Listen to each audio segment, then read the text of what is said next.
Assalamualaikum warahmatullahi wabarakatuh. Waalaikumsalam warahmatullahi wabarakatuh. Alhamdulillahi rabbil alamin. Wa bihi nasta'inu ala umurid dunya waddin. Wassalatu wassalamu ala asrafil anbiya'i wal mursalin wa ala alihi wa ashabihil mujahidin at-tahirin. Amma ba'd.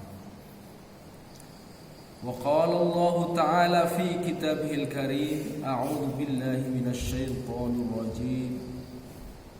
Afa hasibtum annama khalaqnakum abasa wa annakum ilaina la turja'un. Fata'ala Allahul malikul haqq, la ilaha illa huwa rabbul arsyil karim. Wa may yad'u ma'allahi lan akhar la burhana lahu bihi fa innama hisabuhu inda rabbih innahu la yuflihul kafirun. Amma ba'd. Hadirin rahimani wa rahmatullah.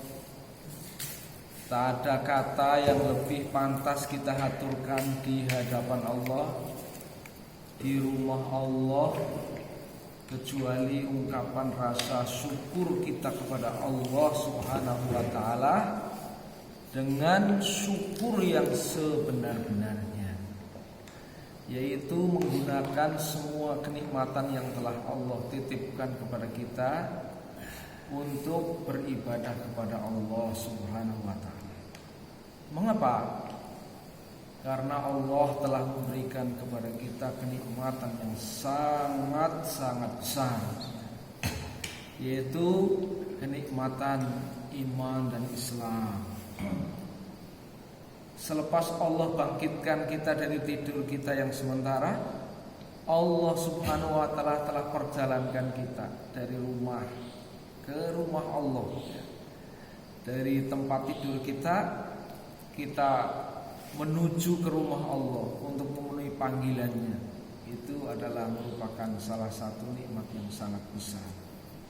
Di samping secara jasmani sehat, ya, kakinya melangkah, tangannya bergerak, gitu ya. Kita telah menikmati berapa banyak oksigen yang telah kita hirup dengan pemandangan-pemandangan di sekitar perumahan Lavali ini yang sangat luar biasa indahnya. Saya itu masuk dari pintu gerbang sana, Pak. Itu melihat pandangan lampu-lampu yang dibuat, dirancang sedemikian rupa di sepanjang pagar itu.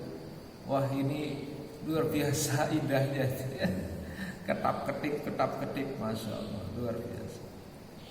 Hadirin rahimani wa rahimakumullah. Pada kesempatan pagi hari ini kita akan mengkaji tentang tauhid mulkiyah, yaitu bagaimana kita memiliki keyakinan yang kuat akan Allah Subhanahu wa ta'ala sebagai raja dari segala kerajaan. Allah yang mengatur hidup dan kehidupan kita. Manfaat mempelajari tauhid mulkiyah ini agar supaya kita yakin bahwa segala sesuatu yang terjadi di alam dunia ini berada di dalam genggaman Allah, di dalam kekuatan dan kekuasaan Allah Subhanahu wa ta'ala. Yang kedua, agar kita ikhlas diatur oleh Allah Subhanahu wa ta'ala dalam kehidupan kita. Karena sesungguhnya pengaturan Allah, ya, manajemen Allah itu adalah sempurna. Kita bisa saja berkehendak, ana urid, ya. Dia bisa berkehendak, gua yurid, ya. Engkau bisa berkehendak, anta turid.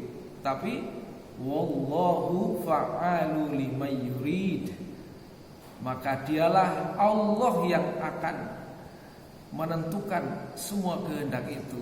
Ya. Jika kehendak kita bersesuaian dengan kehendak Allah, maka itu pasti terjadi. Tapi apabila kehendak kita tidak sesuai dengan kehendak Allah, maka yang terjadi adalah kehendak Allah Subhanahu wa taala. Ini akan menghasilkan sifat ikhlas dalam diri kita. Salah satu sifat yang terpenting, yang paling penting dalam kehidupan kita ini ikhlas. Yaitu kita berbuat hanya dan untuk Allah Subhanahu wa taala, rela diatur oleh Allah Subhanahu wa taala, sehingga Allah Subhanahu wa taala akan memberikan ketentraman dalam hati kita, kedamaian dalam diri kita.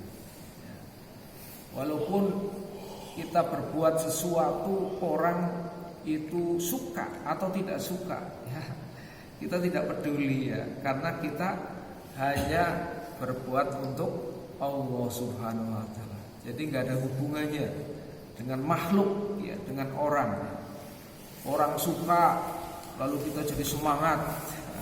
Orang tidak suka kita jadi ngelemberak, kita tidak Jadi kita berbuat hanya dan untuk Allah Subhanahu wa taala, karena Allah yang mengatur dalam kehidupan kita. Maka Allah Subhanahu wa taala ini yang memiliki kerajaan, Qulillahumma malikal mulki.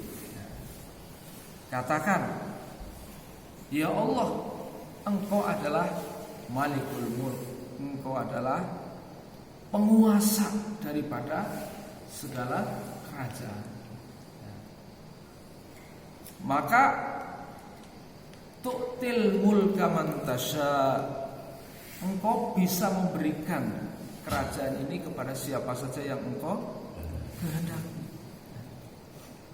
Wa tanzi'ul mulka mimman tasya, dan Engkau bebas untuk mencabut kekuasaan siapa saja yang Engkau kehendaki. Wa tu'izzu man tasya, dan Engkau memiliki hak bebas untuk memuliakan siapa yang Engkau kehendaki. Wa tudhillu man tasya, dan Engkau bebas ya Allah untuk menghinakan siapa saja yang dikehendaki. Jadi kekuatan mutlak di alam semesta, dunia dan akhirat itu ada dalam genggaman Allah Subhanahu wa taala. Makanya ada istilah Malikin Nas, Dialah Allah raja dari manusia. Oleh karenanya raja, maka Allah berkehendak sesuai dengan kehendaknya. Keputusan-keputusan yang terjadi di alam semesta ini adalah mengikuti kehendak Allah Subhanahu wa taala. Berbeda dengan manusia. Kalau manusia itu punya kehendak, mungkin saja terjadi, mungkin saja tidak terjadi. Karena manusia diberi oleh Allah keterbatasan. Baik keterbatasan fisik yang lemah, kecil keterbatasan umur, keterbatasan pikiran, pengetahuan, keterbatasan segalanya. Manusia itu hidup serba terbatas. Sedangkan kehendak-kehendak manusia selama dia hidup itu terus berubah-ubah. Keinginan manusia berubah-ubah setiap saat, tidak terbatas sampai dia mati. Oleh karena itu, apabila manusia itu punya keinginan, punya kehendak, maka kehendak dan keinginannya itu pasti dalam lingkup yang terbatas. Dan itu semuanya dibatasi dengan kehendak Allah Subhanahu wa taala. Oleh karena itu hadirin rahimani wa rahimakumullah, maka bagaimana kita membawa diri kita, ya, keinginan-keinginan kita, bahkan kalau perlu, ya, semuanya itu kita letakkan di bawah keinginan Allah, di bawah kehendak-kehendak Allah, di bawah aturan-aturan Allah, tunduk kepada aturan Allah Subhanahu wa taala, Zat yang Maha Pengatur.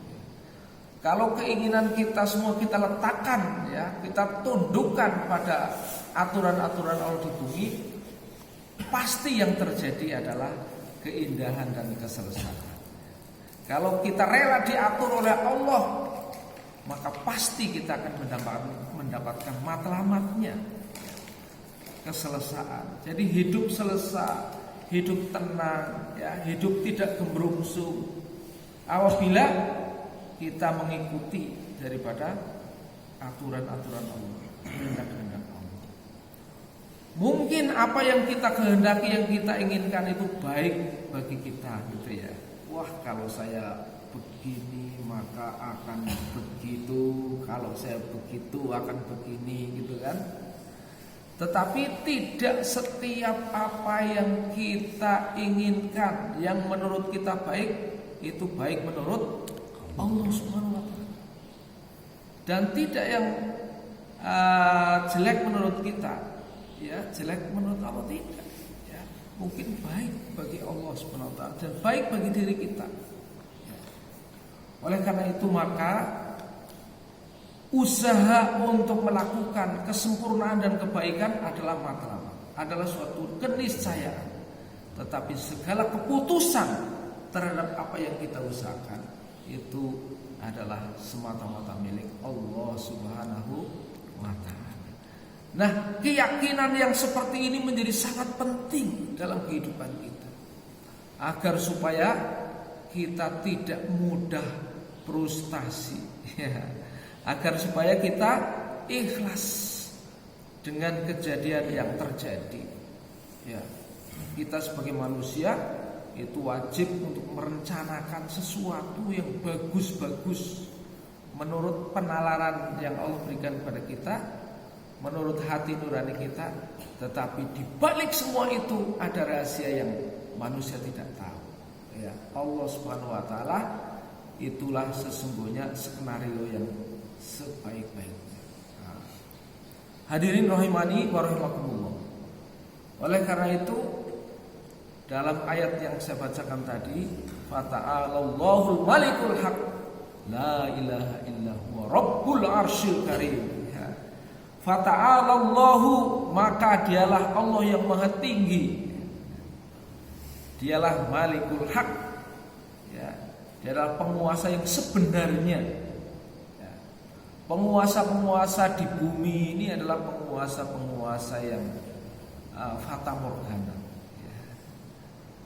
Bisa saja mereka merancang sesuatu, tetapi rancangannya bisa amburadul, bisa batal, ya.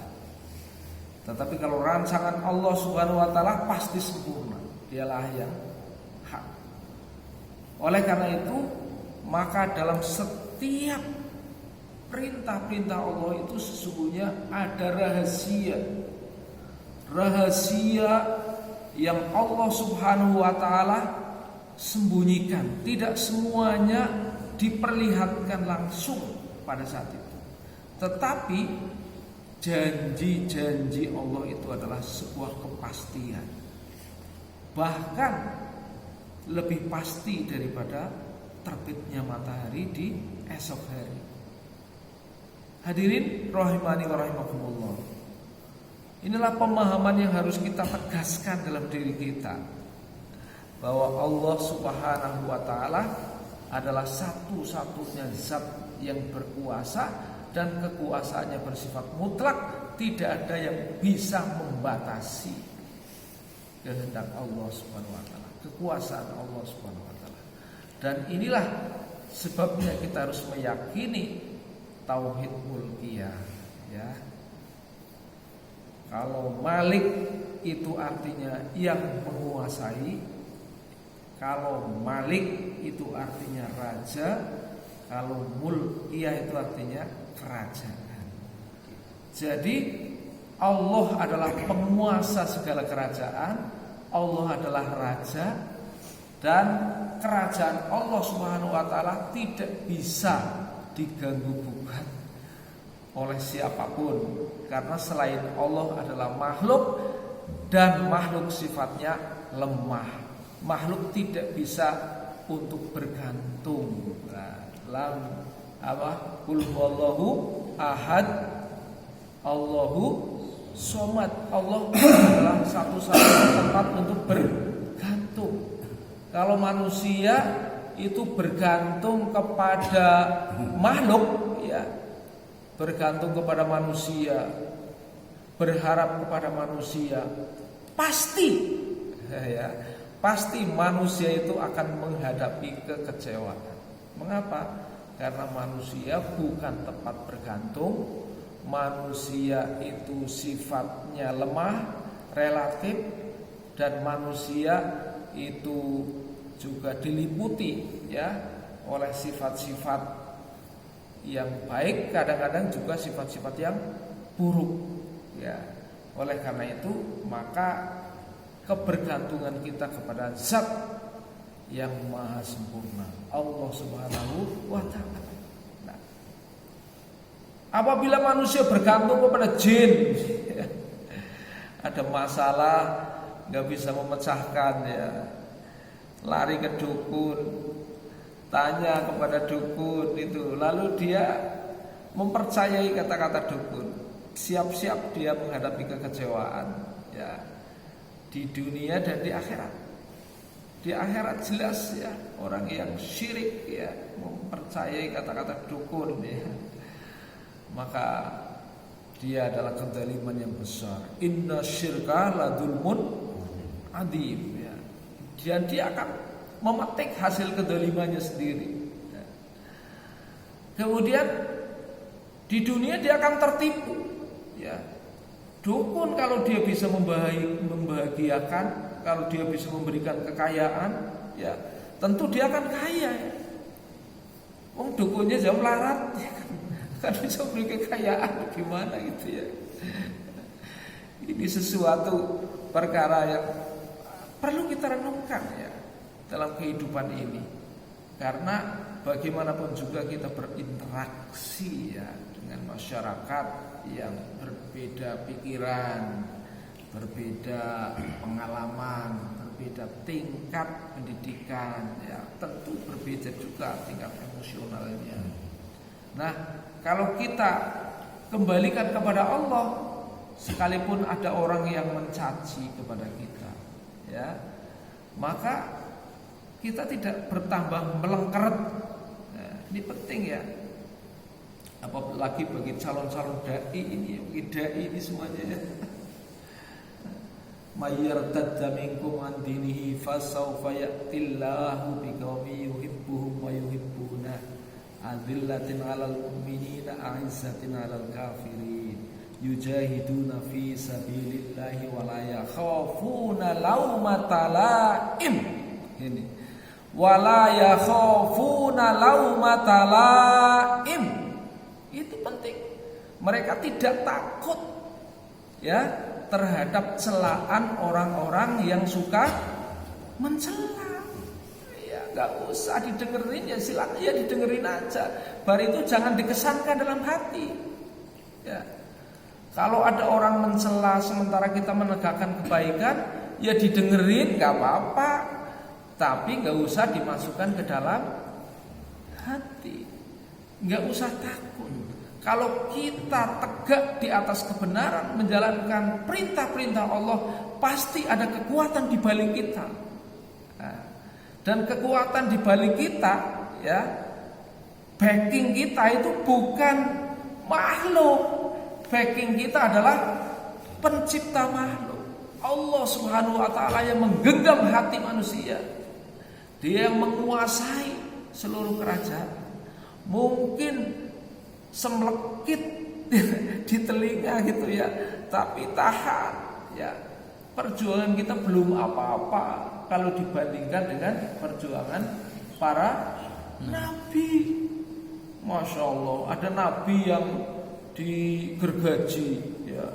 Ada nabi yang dikejar-kejar, mau dibunuh gitu kan. Ada nabi yang dilempari dengan tai onta. Ada nabi yang dibakar ke dalam api, ya. Ada nabi yang istilahnya aniaya, dikejar-kejar, ya. Yang namanya nabi itu ya, dia memiliki apa yang disebut dengan mukjizat dari Allah dan memiliki sifat maksum ya untuk Nabi Muhammad SAW itu ya. Maka sekalipun dikejar-kejar, dibakar, dilempari, kerikil gitu ya, keluar darah dari, ya, tetap sabar ya. Tetapi paling tidak walaupun kita bukan nabi ya, kalau kita meneladani sifat-sifat mereka itu sesuai dengan kemampuan kita barang tentu ya, maka Allah akan memberikan pertolongan. Pasti Allah akan memberikan pertolongan.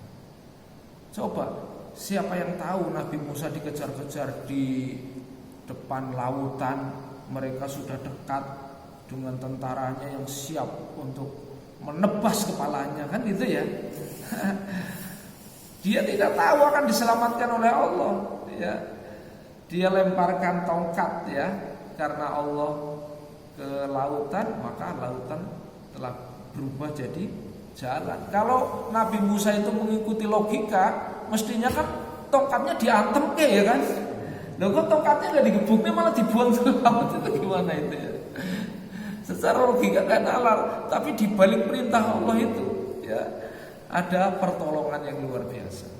Jadi sejauh kita selalu menjaga diri kita berada dalam mentaati petunjuk dan perintah Allah, maka di balik itu ada pertolongan yang tidak pernah terpikirkan dalam diri kita. Tapi pastilah ada pertolongan itu. Nah itu barangkali untuk pertemuan kita kali kedua ini ya. Jadi kita kuatkan tauhid dalam diri kita bahwa Allah Subhanahu wa taala raja dari segala kerajaan yang mengatur semuanya. Kita ikhlas diatur oleh Allah, tunduk patuh terhadap perintahnya, pasti Allah akan Pasti Allah akan menolong kita. Ya, demikian apa yang dapat saya sampaikan. Terima kasih atas perhatian, mohon maaf atas kekurangan. Billahi taufik wal hidayah. Wassalamualaikum warahmatullahi wabarakatuh. Waalaikumsalam.